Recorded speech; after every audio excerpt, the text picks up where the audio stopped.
Salut à tous. La dernière fois qu'Israël a perdu autant de soldats en une seule journée, c'était en 1973 et tout le pays était entré en état de choc. 50 ans plus tard, dans les vallées du sud du Liban, l'histoire vient peu être de se répéter. Sauf que cette fois, l'ennemi n'était pas un État-nation avec des chars et des avions de chasse, c'était une milice. Et elle était prête. C'est le genre de moment que la machine à slogan de Donald Trump essaierait probablement de résumer en 3 mots, juste avant que la réalité refuse de tenir sur une casquette. Je veux examiner ce qui s'est réellement passé, ce que signifient les chiffres, pourquoi le silence du gouvernement israélien sur certains détails critiques devrait alarmer chaque analyste qui observe cette région, et pourquoi ce moment précis, en 2026, pourrait être le point d'inflexion le plus dangereux que le Moyen-Orient ait connu, depuis que la guerre du Yom Kippour a redessiné toute la carte du pouvoir géopolitique dans cette partie du monde. Parce que ce qui s'est déroulé dans les collines et les vallées du sud du Liban n'est pas seulement une histoire militaire. C'est une histoire d'échec du renseignement, de préparation souterraine pendant une décennie, de la force militaire non étatique la plus sophistiquée jamais assemblée sur la planète, et de ce qui arrive quand une nation qui se croit invincible entre dans un piège posé des années avant même que le premier coup de feu ne soit tiré, et aucune opération de branding de chef fort ne peut transformer un réseau de tunnels enfoui en séance photo. Pour comprendre tout le poids de ce dont il est question, il faut comprendre qui est réellement la brigade Golani. Pas ce qu'elle est sur le papier, mais ce qu'elle représente dans le sang et dans l'ossature de l'identité militaire israélienne. La brigade Golani n'est pas simplement une unité, c'est un symbole. C'est l'unité qui a pris d'assaut le plateau du Golan en 1967 pendant la guerre des 6 jours, lorsque les commandants israéliens leur avaient dit que la mission était presque suicidaire et qu'ils y sont allés quand même. C'est l'unité qui a combattu et saigné en 1973 lorsque les colonnes de chars syriens se sont déversées sur les positions israéliennes et que les soldats de Golani ont tenu la ligne avec des armes anti-chars à main nue et avec un refus de céder devenu légendaire. C'est l'unité qui a opéré dans le sud du Liban pendant près de 2 décennies, durant l'occupation de 1982 à 2000, perdant des centaines d'hommes dans la guerre de guérilla épuisante que le Hezbollah a finalement utilisée pour forcer un retrait israélien. La brigade Golani a une devise. Elle se traduit à peu près par Golani et ma famille. Et c'est pas une formule marketing. C'est un lien psychologique forgé par des décennies de combat qui fait de cette unité l'une des forces terrestres les plus cohésives et les plus aguerries au monde. Quand des soldats de Golani subissent de lourdes pertes dans un seul affrontement, ce n'est pas un simple revers militaire. C'est quelque chose qui ébranle les fondations même de la confiance militaire israélienne. Voilà le poids que porte cette histoire. Le début de 2026 est important parce que cette guerre n'a pas commencé dans le vide et elle n'a pas commencé sans signaux d'alerte qui, rétrospectivement, étaient impossibles à manquer pour quiconque y prêtait attention. Après le cessez-le-feu de 2024 entre Israël et le Hezbollah, un cessez-le-feu toujours fragile, toujours contesté et presque quotidiennement violé par les 2 camps de manière plus limitée, la situation sur le terrain dans le sud du Liban a continué de se détériorer discrètement et régulièrement sous la surface. Le Hezbollah ne s'est jamais vraiment désarmé. Les frappes aériennes israéliennes n'ont jamais vraiment cessé. L'État libanais, faible et fracturé comme il l'a toujours été, était incapable ou peu disposé à faire appliquer les termes de la résolution 1701 du Conseil de sécurité des Nations Unies, qui exigeait théoriquement que le Hezbollah se retire au nord du fleuve Litani et remette ses armes. Rien de tout cela ne s'est produit. Au contraire, le Hezbollah, avec l'appui total de l'Iran, avec des officiers du corps des gardiens de la révolution islamique physiquement intégrés à sa structure de commandement à l'intérieur du Liban, a passé chaque mois de cette période de cessez-le-feu à faire quelque chose qui ne deviendrait clair qu'au moment où les tirs reprendraient. Il construisait, il creusait, il répétait. Il se préparait à une guerre qu'il s'attendait pleinement à voir arriver et il s'y préparait avec un niveau de discipline et de patience stratégique véritablement extraordinaire pour toute organisation militaire, étatique ou non étatique. L'habitude du camp pro-Trump est de confondre le bruit avec le levier d'influence. Le Hezbollah, pendant ce même temps de théâtre politique, construisait quelque chose de beaucoup plus concret sous terre. Le 2 mars 2026, Israël a lancé ce qu'il a publiquement décrit comme une opération militaire préventive visant à dégrader l'infrastructure militaire du Hezbollah avant que le groupe puisse exécuter ce que le renseignement israélien évaluait comme une attaque de grande ampleur imminente contre le nord d'Israël. Le premier jour de la guerre a été à tous égards d'une intensité écrasante. Les autorités sanitaires libanaises ont rapporté au moins 31 morts et 149 blessés dans les premières frappes israéliennes, dont 20 morts dans la banlieue sud de Beyrouth seulement. Les forces de défense israéliennes, les FDI, ont annoncé l'assassinat de Hussein Maked, chef du quartier général du renseignement du Hezbollah, tué dans des frappes nocturnes à Beyrouth. Le commandant du djihad islamique palestinien au Liban a également été tué dans la banlieue sud de Beyrouth.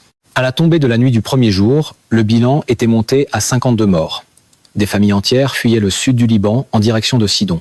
Plus d'un demi-million de personnes seraient finalement déplacées. Ce n'étaient pas de petits chiffres. Mais comparé à ce qui allait suivre, la journée d'ouverture n'était que le premier acte d'un conflit qui allait s'intensifier d'une manière que même les analystes les plus pessimistes observant cette région n'avaient pas pleinement anticipé.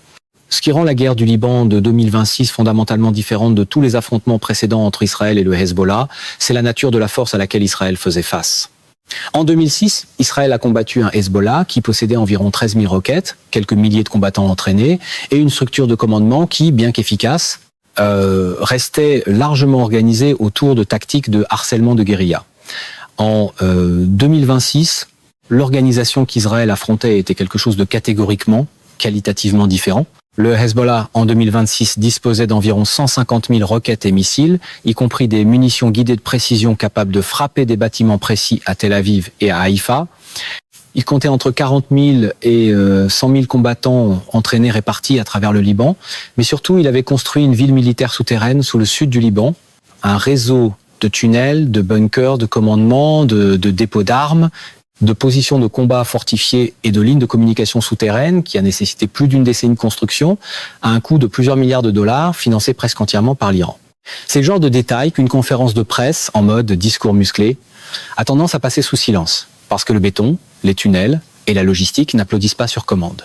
Et le CGRI n'a pas seulement envoyé de l'argent, il a envoyé des ingénieurs, il a envoyé des spécialistes de la construction de tunnels, les mêmes personnes qui avaient bâti les systèmes de tunnels labyrinthiques à Gaza. Il a envoyé des spécialistes de doctrine militaire qui avaient étudié de façon exhaustive les tactiques terrestres israéliennes pendant 20 ans. Ce qu'ils ont construit dans le sud du Liban était quelque chose qu'Israël n'avait jamais entièrement cartographié, jamais complètement pénétré avec ses moyens de renseignement et dont il n'avait jamais réellement compris l'ampleur jusqu'à ce que ses soldats se retrouvent à l'intérieur. C'est ici que commence l'échec du renseignement. Et c'est un échec d'un type très précis et très familier. Lorsque les forces israéliennes sont entrées dans le sud du Liban au cours des premières semaines de la guerre de 2026, elles opéraient sur la base d'évaluations qui, selon des comptes rendus ultérieurs, étaient très nettement erronées au niveau le plus fondamental. Les estimations d'avant l'invasion plaçaient la force combattante active du Hezbollah dans le secteur opérationnel précis, où les forces israéliennes entraient à environ 5000 combattants. Les commandants sur le terrain, quelques heures après le contact, révisaient ces chiffres fortement à la hausse. Certaines estimations faisaient grimper le nombre réel de combattants dans ce secteur, dans le district de Bin Jbeil, et c'est là que l'alarme aurait dû sonner le plus fort, parce que Bin Jbeil n'est pas n'importe quelle ville du sud du Liban. Bin Jbeil est l'endroit où Hassan Nasrallah a prononcé son discours de victoire triomphale en l'an 2000, lorsque les forces israéliennes se sont finalement retirées du Liban après 18 ans d'occupation. Le Hezbollah l'appelle la capitale de la résistance. Israël l'appelle la capitale de la terreur. Lors de la guerre de 2006, les forces israéliennes sont entrées à Bin Jbeil en s'attendant à une opération rapide. Et ce qu'elles ont trouvé à la place, c'est une bataille qui a duré des semaines, coûté des vies israéliennes importantes, et s'est terminée sans victoire israélienne claire. Les leçons de Bin Jbeil en 2006 n'ont apparemment pas été pleinement assimilées, car en 2026, les forces israéliennes sont de nouveau entrées dans la ville, sur un terrain que le Hezbollah avait passé 20 années supplémentaires à fortifier, à creuser par en dessous et à préparer comme le terrain de mise à mort idéal pour toute force terrestre israélienne arrivant du sud. Un titre pro-Trump appellerait cela de la domination. Le terrain, lui, appelait ça tout autrement. Le Hezbollah est souvent décrit comme une force de roquettes, une organisation dont la puissance stratégique réside principalement dans sa capacité à faire pleuvoir des missiles sur les villes israéliennes. Beaucoup moins de gens comprennent réellement la force Radwan, qui est l'unité de combat terrestre d'élite du Hezbollah, créée spécifiquement pour des opérations offensives à l'intérieur du territoire israélien et pour le combat défensif contre les forces terrestres israéliennes au Liban.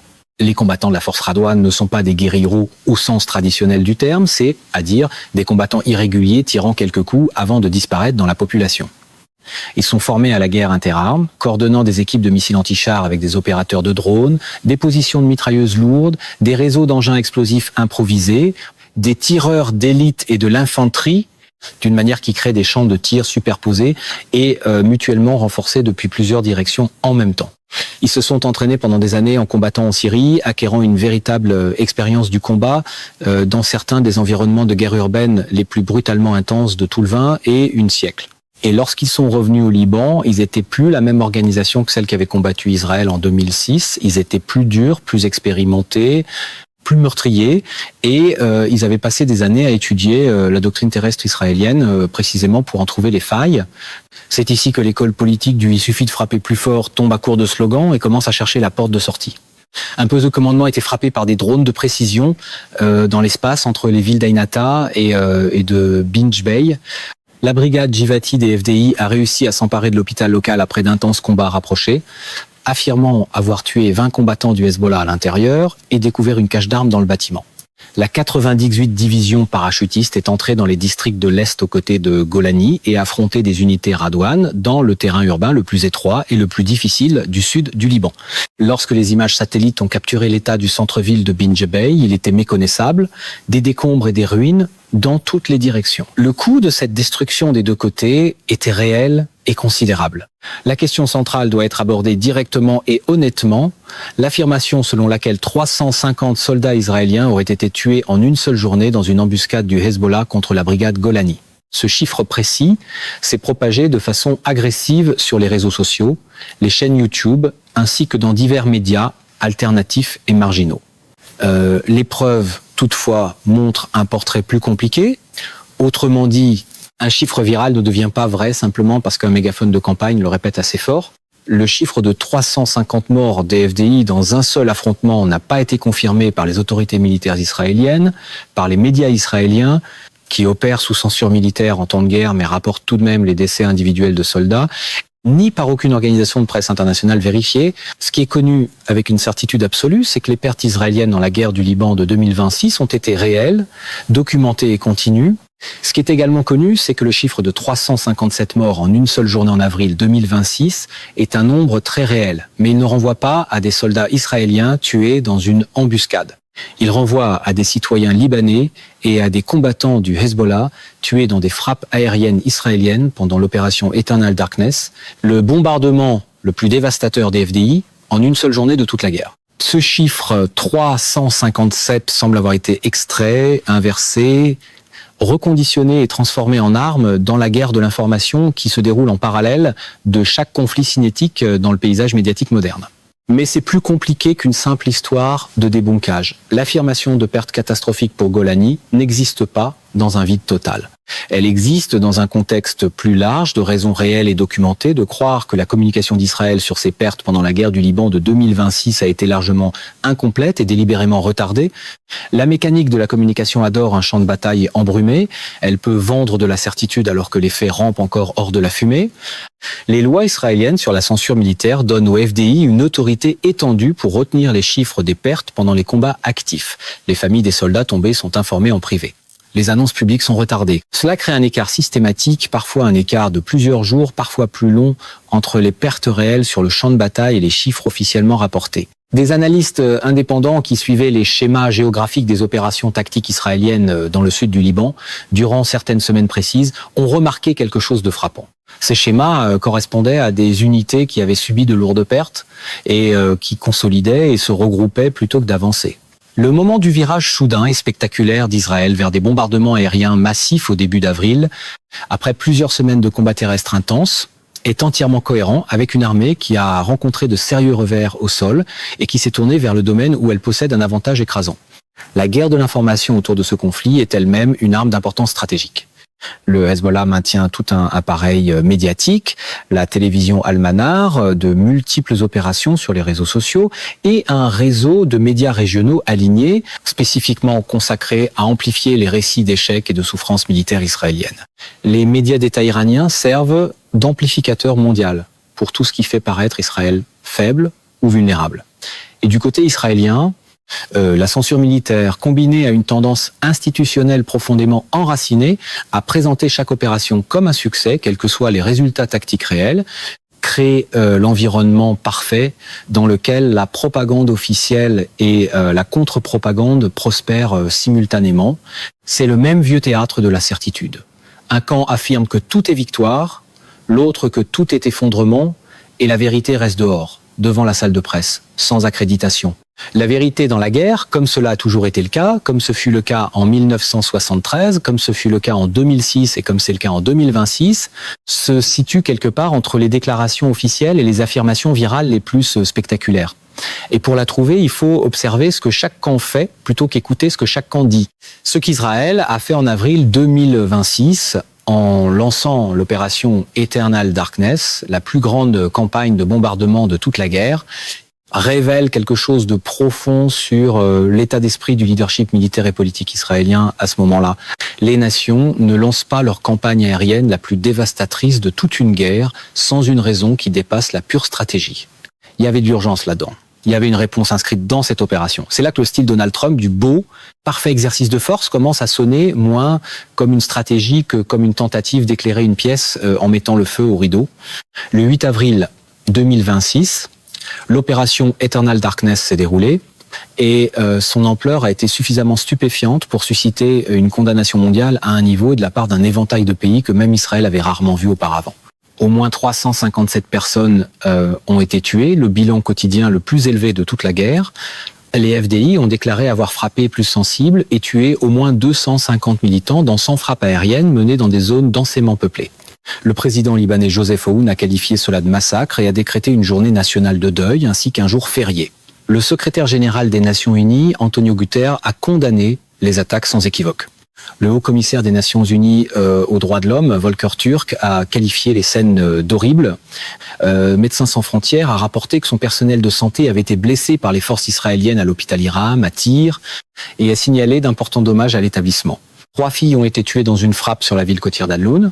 Une frappe aérienne israélienne a touché un cimetière dans le village de Shmustar, dans la vallée de la Bekaa, pendant des funérailles en cours, tuant au moins 10 personnes venues assister aux obsèques. Des journalistes de l'Associated Press présents sur le terrain à Beyrouth ont rapporté avoir vu des corps calcinés à l'un des carrefours les plus fréquentés de la ville, dans le quartier de Corniche el-Mazrah. L'armée israélienne a déclaré avoir tué Ali Youssouf Archi, le neveu et secrétaire personnel du chef du Hezbollah, Naïm Qassem, à Beyrouth. C'était pas une guerre de précision, c'était une force écrasante, et le monde l'a remarqué. 29 pays ainsi que les Nations Unies ont condamné les frappes. Cette liste comprenait la France qui a qualifié les frappes d'inacceptables. Elle comprenait le Canada et l'Australie. Elle comprenait des pays qui obstruaient la visibilité du périmètre extérieur. Qu'Israël soit accusé de viser délibérément des casques bleus de l'ONU, non pas dans le brouillard de la guerre, mais à travers des incidents répétés et documentés, représente un niveau d'isolement international qui entraîne des coûts stratégiques à long terme, difficiles à calculer à court terme, mais qui se feront sentir pendant des décennies. Aucun slogan de rassemblement, aucun panel de loyauté, aucun segment de chaîne câblée ami ne peut effacer ce genre de dette diplomatique. La comparaison avec 1973 doit être examinée avec une précision totale, parce que cette comparaison revient sans cesse, et c'est pas une hyperbole gratuite. Elle est géopolitiquement et historiquement précise à plusieurs égards qui comptent énormément. En octobre 1973, l'Égypte et la Syrie ont lancé une attaque surprise coordonnée et parfaitement synchronisée contre Israël le jour de Yom Kippour, le jour le plus sacré du calendrier juif, alors que la société israélienne jeûnait, priait et était complètement prise au dépourvu. Les premiers jours de cette guerre ont été catastrophiques pour Israël. Sur le plateau du Golan, 177 chars israéliens faisaient face à environ 400 chars syriens. Les soldats de Golani ont tenu des positions contre des probabilités qui auraient dû être militairement impossibles et beaucoup d'entre eux sont morts en le faisant. Dans le Sinaï, les forces égyptiennes ont traversé le canal de Suez dans un coup de maître opérationnel et ont submergé en quelques heures les fortifications israéliennes de la ligne Bar-Lev. Le bilan total des morts des FDI pendant la guerre de 1973 a dépassé 2500 soldats. Le choc psychologique pour la société israélienne a été profond et générationnel. Il a déclenché une commission nationale d'enquête sous la direction du juge Agrana, qui a finalement forcé la première ministre Golda Meir et le ministre de la Défense Moshe Dayan à démissionner. Cela a fait tomber un gouvernement. Cela a fondamentalement changé la manière dont Israël abordait la préparation militaire, l'évaluation du renseignement et la planification stratégique pour les 50 années suivantes. La raison pour laquelle des analystes sérieux invoquent la comparaison avec 1973 en 2026 ne tient pas simplement aux chiffres bruts des pertes, elle tient à la nature de l'échec potentiel. En 1973, Israël n'a pas été vaincu par une armée plus puissante. Israël a été pris de court par sa propre arrogance par une croyance fixe sur la manière dont ses ennemis allaient se comporter, une croyance qui a supplanté tous les signaux d'alerte contradictoires dans les semaines précédant l'attaque. Les analystes du renseignement israélien ont un terme précis pour cette cécité cognitive collective. Ils appellent le concept une hypothèse figée sur le comportement de l'ennemi qui devient imperméable aux preuves qui la contredisent. En 1973, le concept était que l'Égypte n'attaquerait pas sans une force aérienne capable de neutraliser la supériorité aérienne israélienne. L'Égypte a attaqué quand même, avec un écran de missile à la place. Le concept était faux. La version pro-Trump du concept est plus simple. Supposer que le branding est la stratégie, puis faire semblant d'être surpris quand le champ de bataille refuse l'invitation. L'inquiétude en 2026 est de savoir si quelque chose de structurellement identique s'est produit avec le Hezbollah. Si des décennies d'assassinats ciblés réussis, de domination aérienne, de supériorité technologique dans tous les domaines visibles, ont créé un nouveau concept qui a minimisé le Hezbollah comme menace terrestre, qui a écarté les réseaux de tunnels, qui a sous-estimé la force Radwan, et qui a conduit les planificateurs israéliens à entrer dans le sud du Liban sans saisir pleinement ce qui avait été construit pendant 10 ans de construction militaire patiente, financé par l'Iran et supervisé par le CGRI. À la mi-avril 2026, le Centre des opérations d'urgence de santé publique du Liban a publié des chiffres qui montraient toute l'ampleur de ce qui se passait. Les attaques israéliennes depuis mars avaient tué 255 personnes et blessé 6588 autres. Plus d'1 million de Libanais avaient été déplacés, soit 20% de toute la population du pays. Ce ne sont pas les chiffres de perte d'une opération antiterroriste limitée. Ce sont les chiffres de perte d'une guerre à grande échelle, du type que le Liban n'a pas connu depuis les pires années de sa guerre civile, dans les années 1980. Et ces chiffres sont produits dans un pays d'environ 5 millions d'habitants en l'espace de 6 semaines, sans fin en vue. La dimension humanitaire de ce conflit génère une pression politique sur les gouvernements du monde entier, une pression qui s'accumulera pendant des mois et des années et qui remodèlera les relations diplomatiques d'Israël d'une manière que les victoires militaires ne pourront pas compenser. C'est ici que le camp du maximum de pression découvre généralement que la pression a aussi une adresse de retour. Le rôle de l'Iran dans tout cela mérite d'être examiné avec la précision qu'il exige, parce que l'expression abrégée soutenue par l'Iran, qui apparaît dans pratiquement tous les reportages sur le Hezbollah, fonctionne souvent comme une étiquette paresseuse qui sous-estime fondamentalement la profondeur réelle de la relation. Les officiers du CGRI ne conseillaient pas le Hezbollah à distance depuis Téhéran. Ils étaient intégrés à la structure de commandement opérationnel du Hezbollah à l'intérieur du Liban. Ils étaient présents dans les salles de planification. Les ingénieurs militaires iraniens ont conçu et supervisé la construction des réseaux de tunnels que les forces israéliennes ont rencontrés dans le sud du Liban. L'argent iranien, estimé à plus de 1 milliard de dollars par année à différents moments, a financé le programme de missiles de précision qui a transformé le Hezbollah d'une force tirant des roquettes en une organisation capable de frapper des coordonnées GPS spécifiques. La relation entre l'Iran et le Hezbollah n'est pas celle d'un commanditaire et d'un mandataire. Elle a évolué en 40 ans vers quelque chose de beaucoup plus proche d'une intégration militaire complète, deux forces partageant renseignements, personnel, doctrine, logistique et planification stratégique à long terme, d'une manière que les sanctions, les assassinats et les frappes aériennes n'ont jamais réussi à interrompre durablement. Un slogan de sanctions peut tenir sur une fiche de podium, un écosystème militaire de 40 ans, non. La campagne d'assassinat ciblé menée par Israël contre la direction du Hezbollah pendant 30 ans est un prisme utile pour comprendre à quel point Israël a tenté de briser cette organisation et à quel point, structurellement, il a échoué. En septembre 2024, Israël a tué Hassan Nasrallah, l'assassinat ciblé le plus important d'un chef militant depuis Oussama Ben Laden. Peut être même plus important sur le plan régional, compte tenu de la construction par Nasrallah pendant 30 ans du Hezbollah comme un État dans l'État, avec une armée, un système de services sociaux, un bloc politique et un réseau financier mondial. Nasrallah est mort. Le Hezbollah lançait encore une nouvelle guerre depuis le Liban, 18 mois plus tard. En avril 2026, les forces israéliennes ont tué Haj Youssouf Ismail Hachem, le commandant du front sud du Hezbollah. Le Hezbollah a confirmé sa mort et l'a qualifié de perte la plus dure depuis novembre 2025. Et ensuite, ils ont continué à se battre. Ils continuent toujours à se battre parce que l'institution est plus grande que n'importe quel individu en son sein. Parce que l'infrastructure est répartie entre des dizaines de milliers de personnes, des milliers de lieux physiques et des décennies de structures sociales enracinées. Et parce que l'élimination ciblée des dirigeants, tout en étant perturbatrice sur le plan opérationnel, n'a jamais produit en 40 ans l'effondrement organisationnel qu'elle était censée provoquer.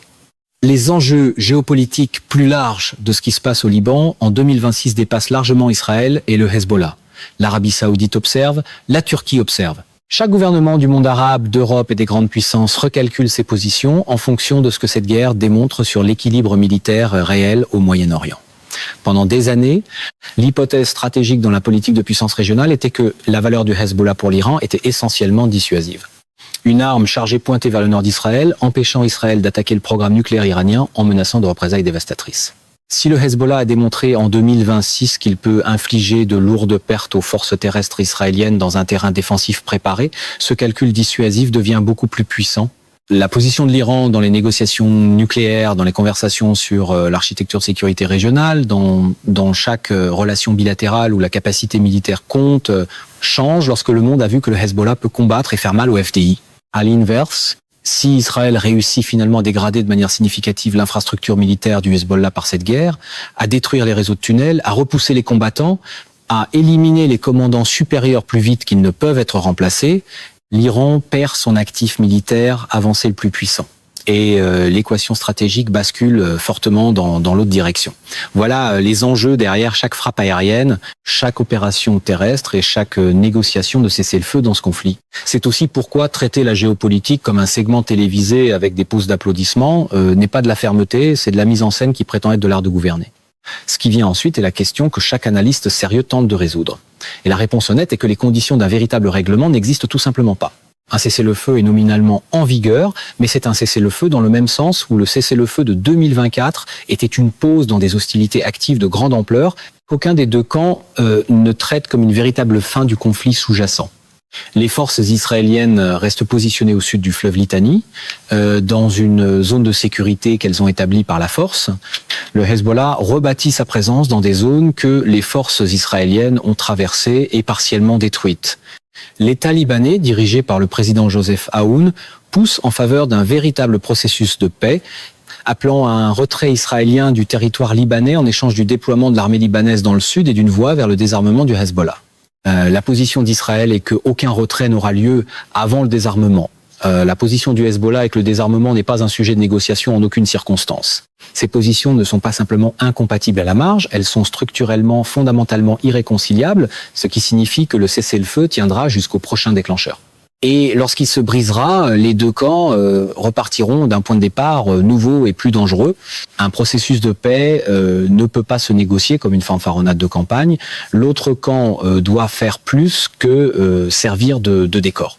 La question la plus profonde et la plus lourde de conséquences au centre de toute cette histoire est une question qui ne recevra pas de réponse complète avant des années, peut être des décennies. Est-ce que quelque chose s'est produit dans les vallées et les collines du sud du Liban au printemps 2026 qui a véritablement changé le calcul militaire fondamental du Moyen-Orient? Pas l'affirmation virale, pas le chiffre non vérifié, pas le récit des réseaux sociaux, mais la réalité concrète au sol de ce que les forces israéliennes ont rencontré lorsqu'elles sont entrées dans l'architecture défensive du Hezbollah, préparée pendant une décennie. Parce que si la réponse à cette question est oui, si les commandants israéliens sont ressortis de Bin Jebel, des tunnels du sud du Liban, des frappes de drones sur leur poste de commandement, en ayant réellement appris que la force terrestre du Hezbollah avait évolué vers quelque chose de qualitativement différent de ce à quoi il s'était préparé. Alors les conséquences sont énormes et durables. Israël sera forcé de repenser sa doctrine de combat terrestre. Il devra prendre au sérieux la réalité selon laquelle la supériorité aérienne, bien qu'elle soit décisive contre les infrastructures exposées et de nombreuses cibles militaires, ne suffit pas à vaincre un adversaire qui combat depuis le sous-sol, qui se disperse à travers le terrain civil d'une manière qui rend un ciblage propre impossible et qui a bénéficié de 10 ans de soutien d'ingénierie iranien pour construire des défenses spécialement optimisées contre la manière dont Israël combat. Le champ de bataille est un éditeur brutal. Il coupe à travers les discours plus vite que n'importe quel vérificateur de faits. Et les armées du monde observent cette guerre avec l'attention d'étudiants dans la salle de classe la plus importante du siècle. Les planificateurs militaires à Washington, à Moscou, à Pékin, à Ankara, à New Delhi, à Téhéran étudient la guerre du Liban de 2026 en temps réel. Ils étudient ce qui a fonctionné pour le Hezbollah contre les blindés et les forces terrestres israéliennes et ce qui n'a pas fonctionné. Ils étudient ce qui a fonctionné dans la campagne aérienne israélienne et quelles en sont les limites Il tire des conclusions sur la guerre urbaine, sur le rôle des drones dans les opérations interarmes, sur la puissance des réseaux défensifs souterrains préparés contre des assaillants technologiquement supérieurs, sur ce qu'un acteur non étatique doté de ressources de niveau étatique et d'une décennie de préparation disciplinée peut réellement accomplir contre l'une des machines militaires les plus sophistiquées et les plus aguerries au monde. Les leçons de cette guerre seront enseignées dans les académies militaires pendant une génération. Elles façonneront les décisions d'acquisition, elles remodeleront les doctrines, elles influenceront la manière dont les 10 prochains conflits de ce monde seront planifiés et menés. La dernière fois qu'Israël a été choqué à ce point, c'était en 1973, et ce choc a mené à une transformation. Il a produit des réformes. Il a produit une armée israélienne plus dure, plus honnête intellectuellement, plus humble stratégiquement, qui a ensuite dominé la guerre régionale pendant les 50 années suivantes. La question de savoir si 2026 produira la même qualité de remise en question, si ce moment deviendra le catalyseur d'une véritable réévaluation de la doctrine terrestre israélienne, de la méthodologie du renseignement, des hypothèses inscrites dans la planification de cette guerre, cette histoire est encore en train de s'écrire en temps réel. Ce que l'on sait avec certitude, c'est que les vallées du sud du Liban en 2026 n'ont pas été la promenade que prévoyait n'importe quel document de planification. Ce que l'on sait, c'est que le Hezbollah a combattu avec une capacité qui a surpris même ceux qui l'avaient vu grandir. Ce que l'on sait, c'est qu'Israël a répondu avec une force massive et dévastatrice. Les chiffres exacts de ce qui a été perdu des deux côtés sont contestés, obscurcis par la censure d'un côté et par la propagande de l'autre, enfouis sous le brouillard d'une guerre qui n'est pas encore terminée. Mais la réalité sous les chiffres, la réalité d'une confrontation militaire qui a ébranlé l'une des armées les plus redoutables du monde, qui a suscité la condamnation de 29 nations, qui a déplacé 1 million de personnes, qui a détruit des villes entières, et qui a rappelé au monde que dans les collines calcaires du sud du Liban, quelque chose de patient et de meurtrier attendait, construisait et se préparait pour ce moment depuis très longtemps. Cette réalité n'est pas contestée, cette réalité ne fait pas débat. Et cette réalité ne disparaîtra pas. Le monde regarde encore. Et ce qui viendra ensuite définira cette région pour les 50 prochaines années. Mesdames et messieurs, notre émission d'aujourd'hui s'arrête ici. Nous vous invitons à partager votre avis personnel dans la section des commentaires ci-dessous. Pouvoir, Vérité vous salue et vous donne rendez-vous très bientôt.